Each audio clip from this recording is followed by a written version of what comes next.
Welcome to this channel. Now we are going to discuss about the loops in Python. There are two loops available in Python. One is while loop and for loop. So we will understand how while loops and for loop working in Python programming language. So the syntax for using the while loop is while the condition, and if the condition is true, it will be coming in and it will execute the statements whatever we are giving it. So it will be running again and again until the condition become false. When the condition become false, it will come out of the loop. So that is the syntax. So now let's say create a variable x equal to 0, and I'm giving the condition while x is less than equal to 10 until x value is less than or equal to 10. I want to print the value of the x. Now if I run the program, it will run infinitely with, and it will keep printing 0 0 because I'm not changing the value of the x.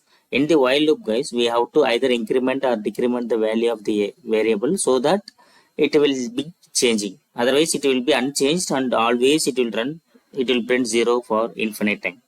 Now I'm changing the value x is equal to x plus 1.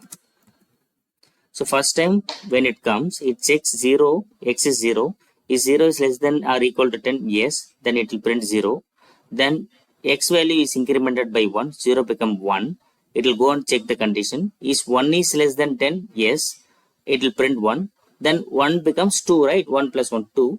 It will come back and check the condition. Is 2 is less than equal to 10, yes, it will print 2. Like that it will be running it. When it prints 10, then 10 become 11. Is 11 is less than 10, no, then it will come out of the loop. The loop will be running until the condition is evaluated as a true, right? Now if I run this code, you see from 0 to 10 it got printed. After it becomes 11, then it came out because 11 is not less than equal to 10, so it come out of the program. So while loop has else also. Like if you want to use else also along with while, we can do that. So just try to print came out of the loop.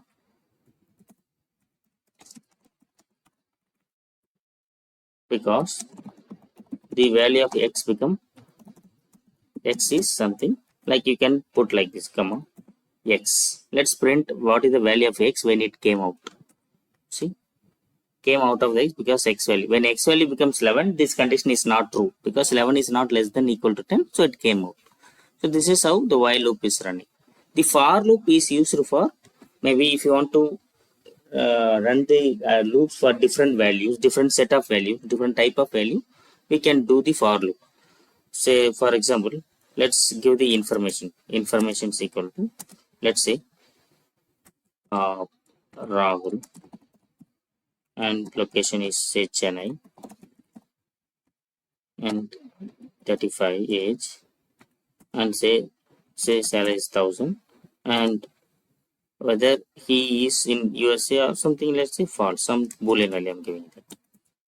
Now if I want to iterate for each and every value, then what you can do, for variable name, say for x in info, you can print x. See, each and every value will be read one by one with the help of for loop, and it will print the values. Like for loop will run on the collections of values until it get the values. It will be iterating the loops. Once it read the last value, it will come out of that because there is no more value to read it. That is how the for loop works. We can use the for loop on the different cases also. Like for x in range of, let's say 1 comma 11. 1 comma 11 will give from 1 to 10 because upper value is exclusive. Up to 1 to 10 it will print. It will return. So you are reading all of them in the x. So you are getting 1 to 10. Okay, this is how the for loop and while loop works in the Python program. So thanks for watching this channel, and I request you to subscribe the channel if you want all the updates. So thank you guys.